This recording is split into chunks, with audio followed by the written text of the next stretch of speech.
Sebelumnya saya mengucapkan minal aidin wal faizin, mohon maaf lahir dan batin jika yang komen juga ikut merayakan hari raya Idul Fitri ya. Begini, saya tuh terkadang jadi orang simple, terkadang ya, terkadang juga bisa pakai urusan panjang kali lebar. Kenapa? Tergantung situasi dan kondisi ya. Ya memang benar apa komen-komen Anda, kata-katanya seperti itu. Bagi saya ya, ketika Pak Ganjar menjadi gubernur saya, beliau sudah program-program beliau itu sudah tertuju pada saya ya, kepada kakak saya yang beda ibu, tetangga saya ya yang banyak lah ya. Saya ketika Pak Ganjar dicalonkan menjadi capres, saya akan berusaha memperjuangkan ya. Sampai di titik nanti ketika di bulan Oktober presiden resmi tersebut siapa, saya tetap akan menghormati, menghargai ya. Kalau saya ada kritik yang bisa membuat solusi dari permasalahan pemerintah, saya akan berikan. Siapapun itu presidennya, ya. Itu saya. Oke. Salam kenal dari saya, ya. Semoga kehidupan Anda dan pasangan Anda, keluarga Anda dilindungi Tuhan. Oke. Beruntung nih ada anak saya di sekitar saya, jadi bisa bacakan komen-komen ya. Kalau nggak ada anak saya ya saya pasti nggak jawab komen-komen ya. Karena saya nggak bisa baca familiku ya. Bukan karena buta huruf, tidak sekolah, enggak ya. Ada kelainan sama mata, lagi taraf penyembuhan ya. Oke. Ini pasti ada hubungannya dengan akun yang saya jawab tadi ya. Karena Anda ada di posisi yang diuntungkan, posisi menang ya, otomatis akan bilang seperti itu. Jika Anda ada di posisi 1 dan 3, ya pasti saya pastikan 90% ya akan keluar-keluar, belum bisa terima ya. Saya pastikan itu ya. Gini ya.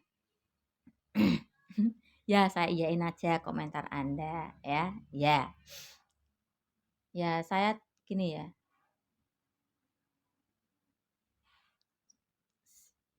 Ya sebetulnya nggak ada hubungannya sama saya ya. Kalau memang ya capres 02 itu tidak terlibat peristiwa 98 itu ya, yang sampai sekarang itu keluarga korban aktivis 98 beracara kamisan ya, setidaknya capres 02 itu bisa berterus terang, sedangkan yang masih hidup itu aja diakui. Ini aja dulu yang saya kejar-kejar eh, sekarang mendukung saya ya, yaitu yang masih hidup, yang yang meninggal, yang meninggal, yang meninggal itu ya, bagaimana nasibnya. Sebetulnya para keluarga korban itu tidak menuntut apa-apa, cuman mungkin jika masih hidup di mana orangnya, jika sudah meninggal di mana kuburnya. Sebetulnya permintaan keluarga korban itu simpel kok ya. Ya, bukannya saya protes atau belum move on, tidak terima dengan kekalahan 58%, enggak gitu. Enggak, saya enggak. Masa ada orang ya, ini ada orang yang senang bahagia di atas penderitaan orang lain, itu bagaimana perasaannya ya. Saya ngomong seperti ini, saya merasakan ya. Oke, saya tutup di zona politik. Ini kehidupan pribadi saya. Bapak saya ya, ya almarhum, saya ceritakan nggak apa-apa, yang penting itu edukasi buat kalian-kalian yang menonton video saya. Sebelum menikah sama ibu saya, ya, ini rumah bapak saya. Depan itu saya pernah buat video-videonya. Depan itu ada anak yang tidak diakui sama bapak saya, ya. Ketika diakui baru berumur berapa itu? 22 atau berapa itu ya. Sekarang kakak saya umur 45, 46 lah ya. Hampir 20 tahun itu kakak saya ini tidak diakui sama saya, sama bapak saya. Nah, kehidupan saya ini ya di rumah ini, saya anak pertama punya adik ya, bapak saya punya tanah banyak dulu, pengusaha kapling ya. Ketika kemana-mana naik mobil ya, bagaimana perasaan kakak saya? Dia sendiri tidak diakui sama bapak saya, tapi bapak saya di depan kakak saya ini pergi naik mobil ya, tidak mengakui kakak saya ini. Bagaimana perasaannya? Ya. Tentu pasti sangat sedih dan sakit ya. Saya pernah bertanya ketika sudah dewasa-dewasa ini. Saya tanya, saya akan manggilnya D ya. D, bagaimana perasaanmu ketika keluarga saya beserta bapak ibu saya waktu itu pergi naik mobil? Saya sedih toh, Tok. Nah, panggilnya panggil kakak saya panggil saya tante. Sedih toh, lungo neng pergi kemana-mana. Saya melihat nggak diajak ya. Saya mau ikut lari ke sini tuh sama ibunya nggak boleh. Ya, itu dewasa-dewasa ini saya tanyakan itu. Saya di situ hanya terdiam. Anda tahu yang dilakukan bapak saya ini terjadi pada saya. Ya, saya punya pacar, saya bunting,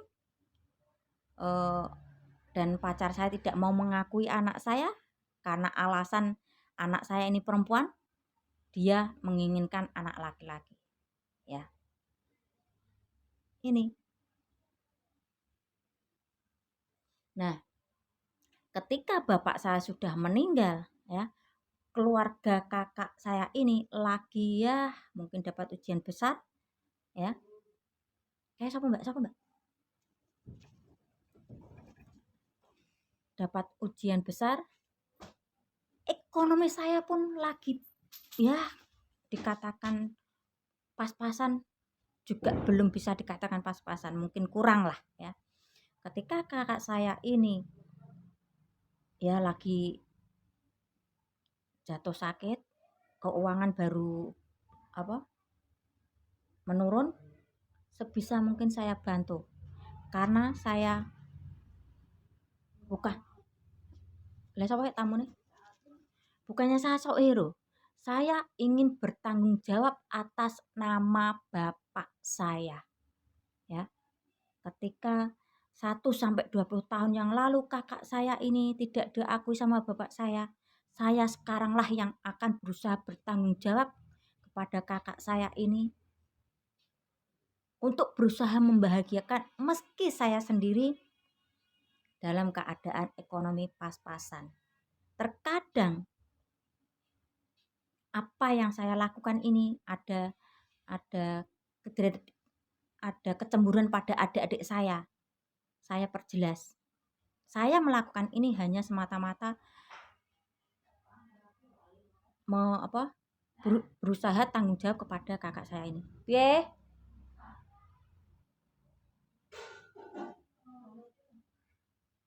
Gosek itu ya.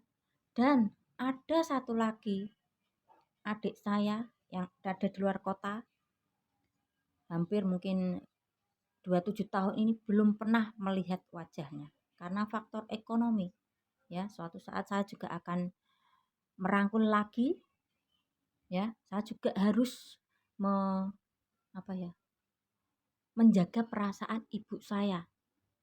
Karena bapak saya kan punya istri lagi ketiga. Itu. Ya. Ya. Udah paham kenapa saya perjelas di sini, ya. bukan sosok hero, ada perasaan orang yang tersakiti, ya.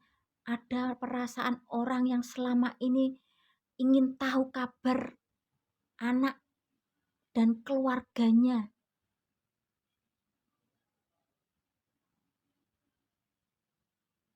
Nah itu, saya pernah buat video, jika memang Capres 02 jadi presiden, saya akan menghargai dan menghormati, tapi saya tidak mau menerima karma perbuatan Capres 02 jika memang itu benar adanya beliau terlibat di peristiwa 98, ya.